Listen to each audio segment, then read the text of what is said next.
KBS는 이번 주 광주 인공지능 집적단지 등 이른바 AI 1단계 사업의 성과, 그리고 내년 예정돼 있는 2단계 사업의 준비 상황을 연속 보도로 점검해오고 있습니다. 이 문제 취재해온 이성각 기자와 함께 좀 더 자세한 내용 알아보겠습니다. 자, 이 기자, 5년 전만 해도 인공지능과 광주가 어떤 연관성이 있지 이런 생각이 많이 들었는데 이제는 인공지능 중심 도시 광주 이 이름이 좀 익숙해진 감도 있습니다. 광주의 AI 사업이 어떻게 시작됐는지부터 좀 점검해 볼까요? 보통 이제 대규모 국가 예산이 들어가는 사업은 이 사업이 꼭 필요한지 예비 타당성 조사를 거칩니다. 네. 이 과정이 상당히 까다로운데요. 2018년 문재인 정부가 지역 균형 발전 차원에서 예비 타당성 조사를 면제해 주겠다. 그러면서 광역 시도로부터 필요한 사업을 공모받습니다. 당시에 대부분 시도가 다리를 놔달라, 고속도로를 내달라 이렇게 SOC 사업을 요청하는데 유일하게 광주시가 인공지능 집적단지를 만들어달라고 합니다. 그래서 간단한 사업계획 적정성 검토만 마치고 2020년부터 국가 차원의 인공지능 사업 1단계를 시작하게 된 겁니다.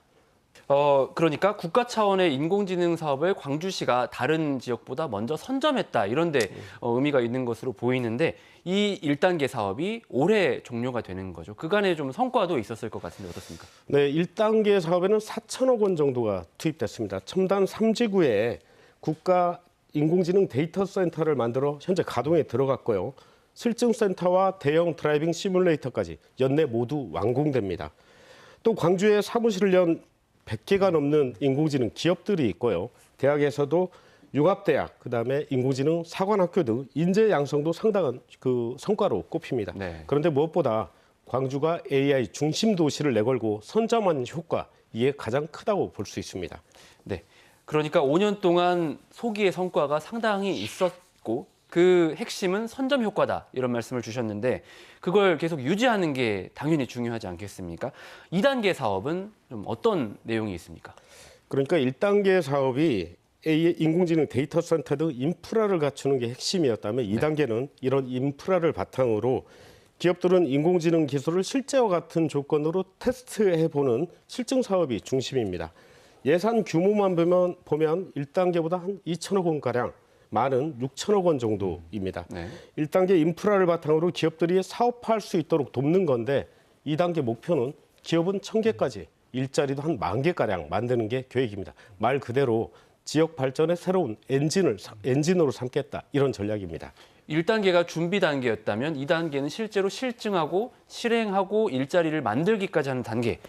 그만큼 중요도가 큰데 이 2단계 준비가 상당히 늦어졌다. 이게 보도가 됐습니다. 어떤 내용입니까?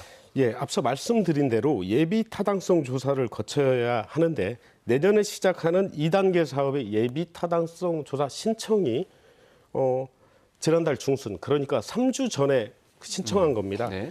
사업 시행 반년을 앞두고 신청한 건데 통상 예타 신청은 원칙적으로 사업이 들어가기 전전년도, 그러니까 이 경우에는 지난해 예타 신청을 했어야 된다는 겁니다. 왜냐하면 예타 대상으로 선정이 된다고 하더라도 예타 조사 용역 기간이 통상 1년 정도 걸리고 또 이 용역 결과가 나온다 하더라도 정부가 다음에 예산을 미리 짜기 때문에 예타 결과가 상당히 일찍 나왔어야 된다는 얘기입니다. 그러니까 했어야 되는 시기보다 한참 늦었다. 이 말씀을 주셨는데 이게 갑자기 2단계 사업이 계획된 게 아니라 시기, 방법, 절차 이런 것들이 다 예측 가능했을 것으로 보이는데 왜 이렇게 늦어진 건가요?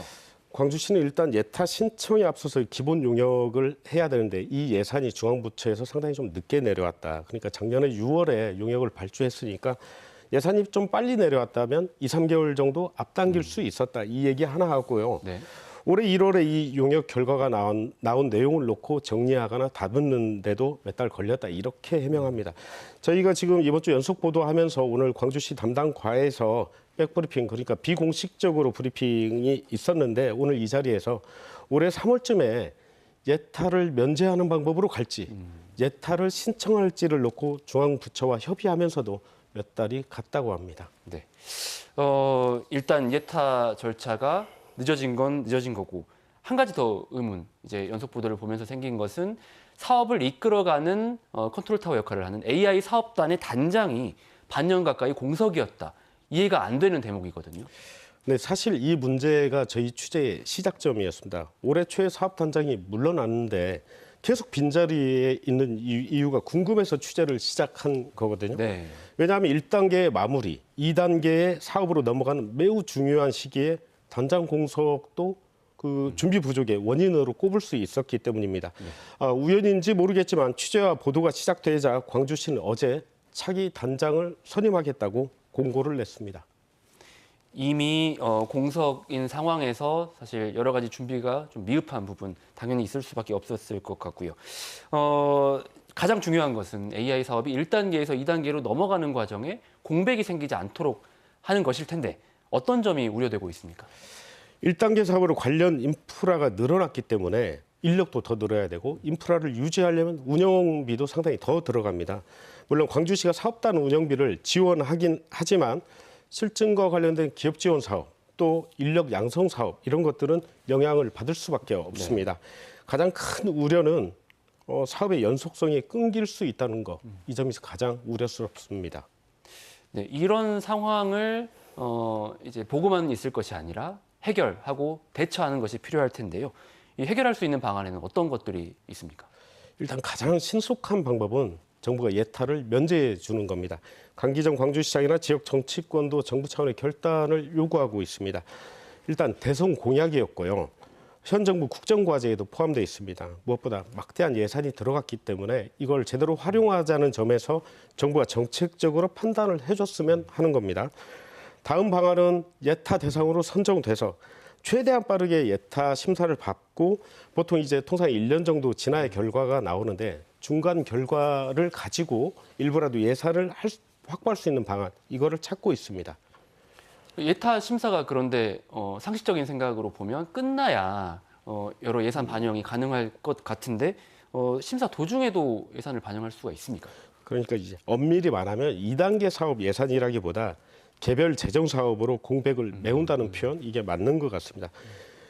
광주시가 AI 관련 재정 사업으로 5개 정도를 정부에 건의했고 일부는 뭐 내년 예산에 확정적이라고 이렇게 말하고는 있습니다. 2단계 사업 예산 확보가 안 될 경우에 계획된 사업 가운데 일부를 빼내서 개별 프로젝트별로 지원을 받는 구조입니다. 그런데 이 경우에 광주시가 건의한 재정 사업이 한 5개 정도 되고 이 재정 사업이 모두 받아들여지고 그에 딸린 요구한 예산을 모두 받아들여도 250억 정도 됩니다. 네. 사업 규모가 작은 1단계 사업의 한 해 연간 예산이 700억 원 정도 됩니다. 그런데 2단계 사업을 250억 원 가지고 온전하게 진행하는 거는 상당히 어렵다고 보는 겁니다. 네. 여튼 그거라도 임시 방편이라도 필요하다라는 말씀으로 이해가 되고요. 2단계 사업이 그런 식으로라도 좀 지속성을 가져야 될 텐데 그 밖에 좀 어떤 노력들이 필요하다고 보십니까? 예, 앞선 리포트에서도 좀 정리해 드렸는데요. 예산 확보 외에도 사업을 이끌어가는 그 사업단의 위상도 좀 문제입니다. 현재 광주 정보문화진흥원 부설기구로 돼 있는데 정부 차원의 전담기구 지정하는 거 반드시 필요하고요. 또 광주의 기반 시설 이미 갖춰져 있는 거에 대해서 지원을 법적으로 법제화하는 것도 시급한 실정입니다. 네. 마지막으로 이 기자께서 취재하는 과정에서 좀 달리 느끼셨거나 꼭 짚어봐야 될 내용이 있으셨다면 좀 말씀 듣고 싶거든요. 사실 뭐 이번 취재 과정에서 많은 분들 만났습니다. 대부분 그 광주의 AI 사업이 잘 됐으면 이런 바람들이 있는 분들인데 그 가운데 이제 광주에서 사업을 하다가 철수한 분들이 이런 얘기를 하시더라고요.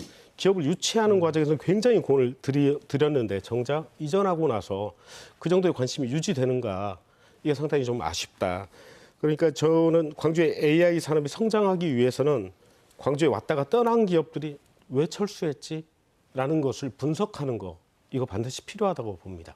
네, 말 그대로 AI가 광주의 미래 먹거리만큼 앞으로도 지속적인 취재, 관심 필요해 보입니다. 오늘 말씀 여기까지 듣겠습니다. 예, 고맙습니다.